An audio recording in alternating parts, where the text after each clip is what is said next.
Welcome to the briefing for candidates undertaking their OSCE between October and December 2020 as part of the City and Guilds Level 3 Diploma in Veterinary Nursing.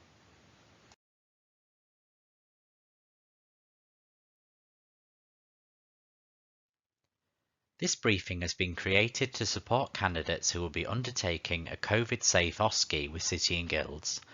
The topics that will be covered in this briefing are pre-OSCE preparation, including what you need to have completed before the day of the exam, as well as what to read, sign and bring with you. What to expect on the day, including the exam format, key information and COVID-19 safety measures. And after the exam, including leaving the venue, reporting of any COVID-19 symptoms and issuing of results.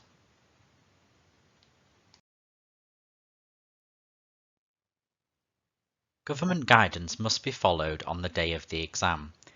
You should ensure that you are frequently washing your hands with soap and water thoroughly for a minimum of 20 seconds. Where this is not possible, hands should be sanitized regularly. Hand sanitizer will be provided in each station, however you will also be expected to bring your own supply. Please familiarize yourself with the 6 steps on screen. Step 1 should be palm to palm. Step 2 is the back of your hands. Step 3 is in between your fingers. Then step 4, the back of your fingers. Step 5, the thumbs. And then finally step 6, the tips of your fingers. Remember to use tissue to turn off the tap and then dry your hands thoroughly.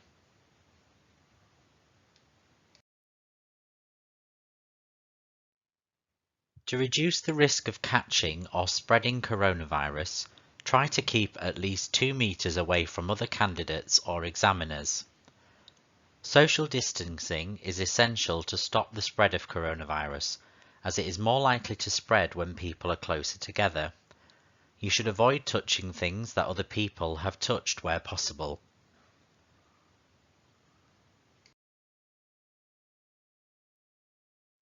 You must wear a face covering indoors and should put on your mask prior to entering the venue. Face coverings are essential to protect others against the spread of infection because they cover the nose and mouth, which are the main sources of transmission of the coronavirus.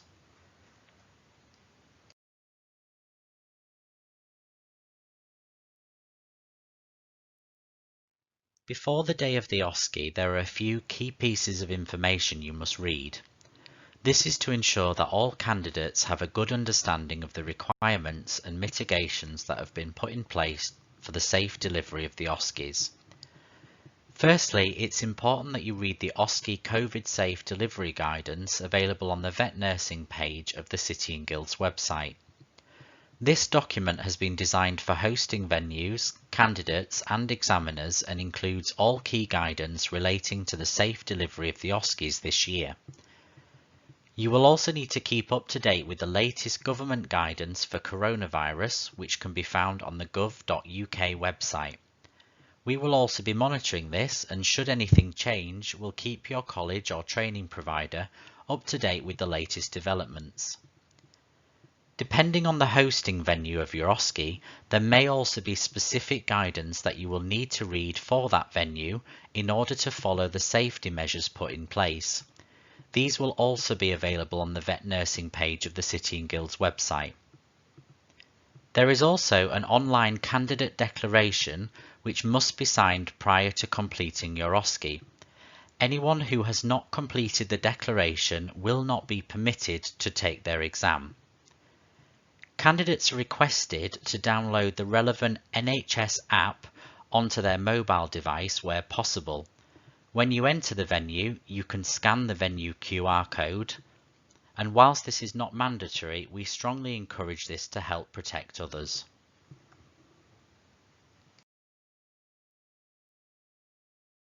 You must not attend the exam if any of the following apply.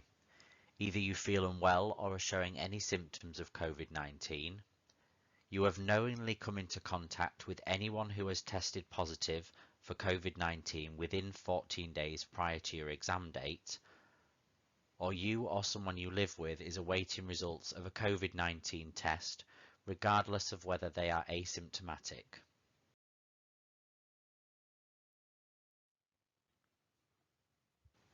You must bring the following PPE and equipment on the day of the exam. Face mask, which ideally should have a 95 to 98% bacterial filtration efficiency. Ideally, you should bring a good supply and preferably not reusable coverings unless they are for first-time use.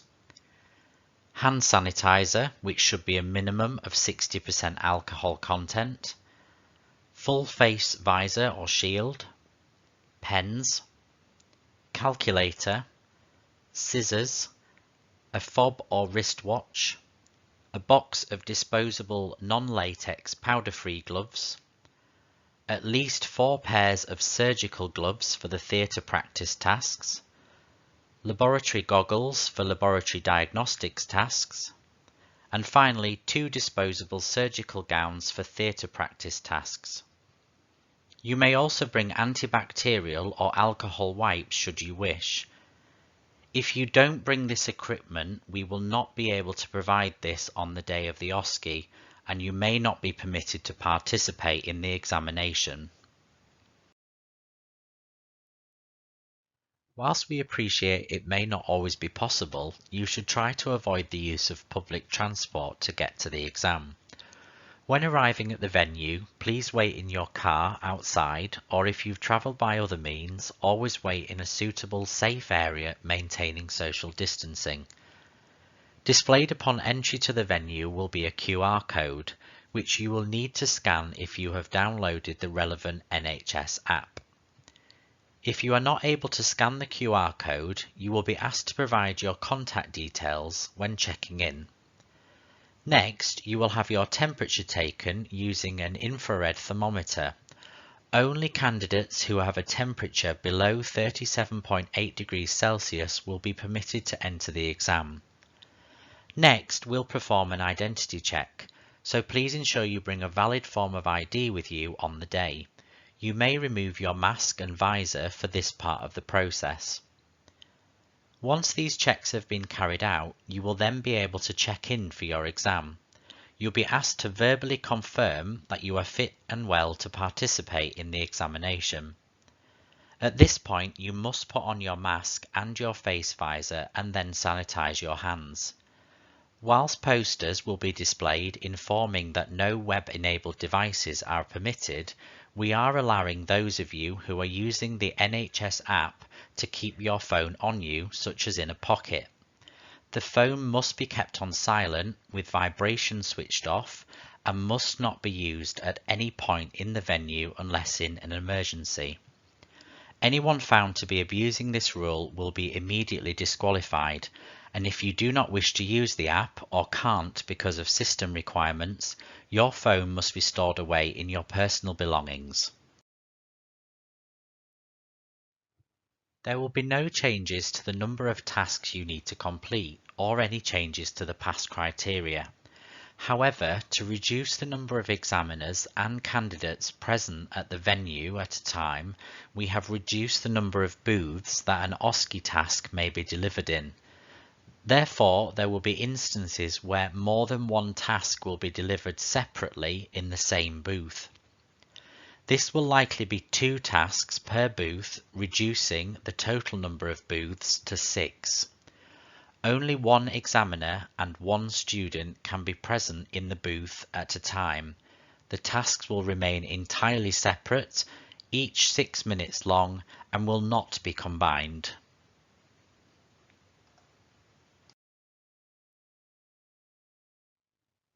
To be able to deliver the OSCE in a safe and secure way and reduce the risk for those involved, we will in most cases have scheduled 2 sessions per venue per day. 1 morning session starting at about 10 AM and 1 afternoon session starting about 2 PM. The duration of the exam will be 2 hours and 30 minutes to allow for cleaning and setup of stations in between each candidate. The maximum number of candidates at any session will be 6, with 6 examiners and 1 senior examiner.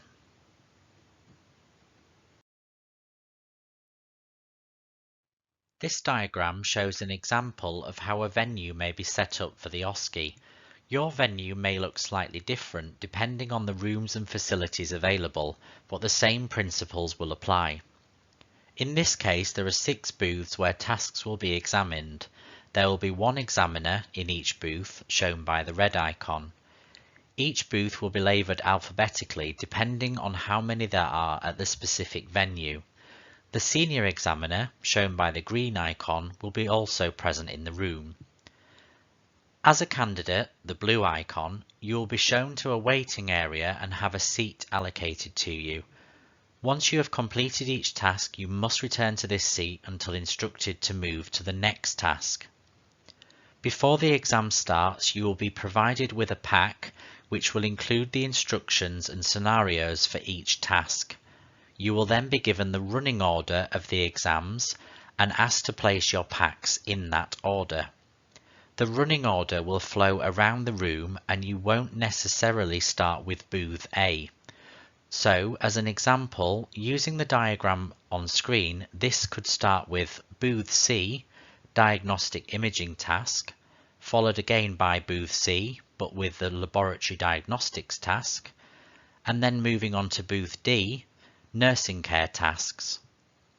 This will continue until you've completed all tasks of the OSCE.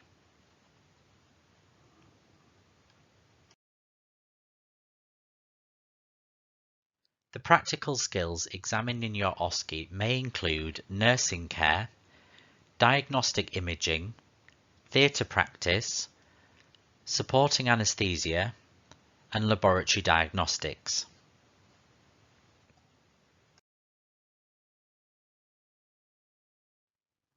Before the exam starts, you'll have been provided with a pack containing the instructions and scenario for each station. You must only read the scenario when you are about to enter the station. Any candidate seen to open instructions for a task that they are not about to complete will be disqualified. Before you enter each station, you'll be given the opportunity to read the scenario. If there is anything you do not understand, you may ask the examiner to clarify. However, this should be done prior to the timer being started.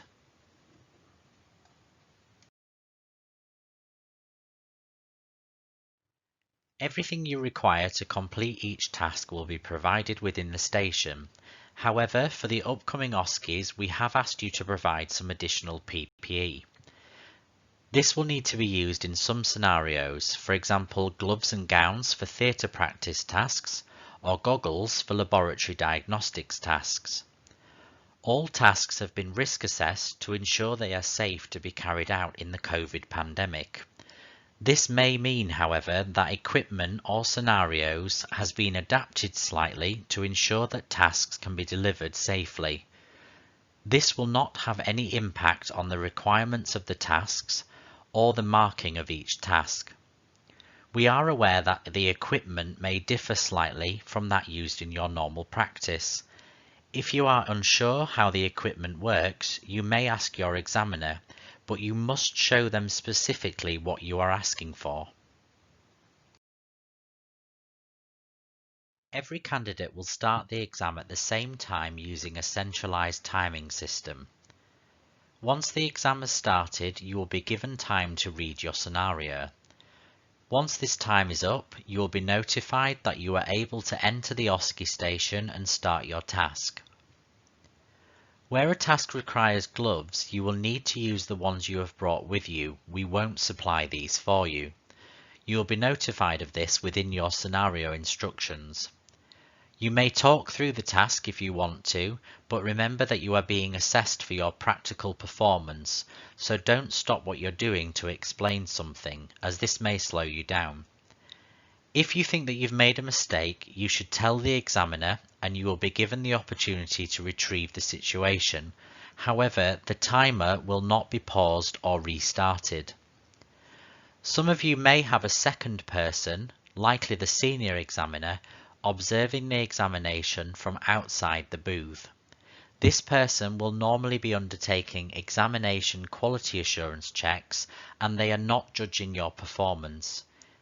You may exit the booth when you have completed the task, and once you have left the booth you will not be permitted to return.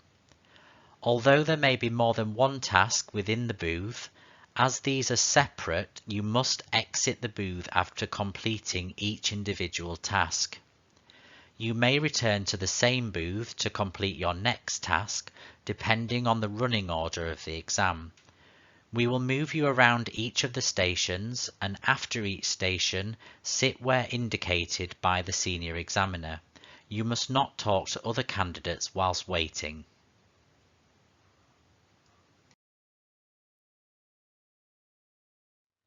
After the examination is over, you'll be required to dispose of your exam packs before leaving the venue.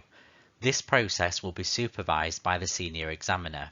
You must not take this information with you. You may then collect your personal belongings and will be asked to check out. If you have any questions or concerns about any aspect of the examination, you should raise this with the senior examiner on the day.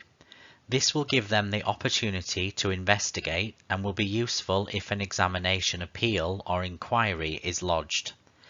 Any queries you have after the examination should be directed to City Guilds via your centre or training provider. If at any point within 28 days after the examination you develop any symptoms of COVID-19, you should get a test and update City Guilds immediately of the outcome so we can take the necessary steps to protect others. Symptoms include high temperature, new continuous cough, or loss or change in your sense of taste or smell. If you have any of these symptoms, please notify the email address on screen providing your full name, contact telephone number, the date, time and venue of your OSCE, the symptoms you are experiencing, and also whether you have had a positive COVID-19 test.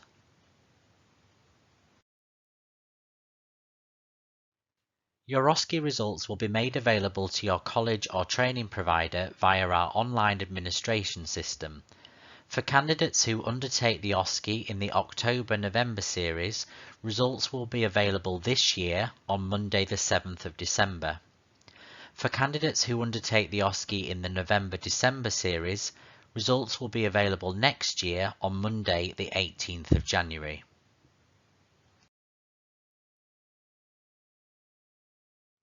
Thank you for watching this briefing. Please remember the following points before completing your OSCE. Read the guidance available on the City and Guilds and Government website. Sign the candidate entry declaration in good time before your OSCE. Ensure you bring all the relevant PPE and equipment on the day. And finally, follow the government guidance, stay safe and good luck.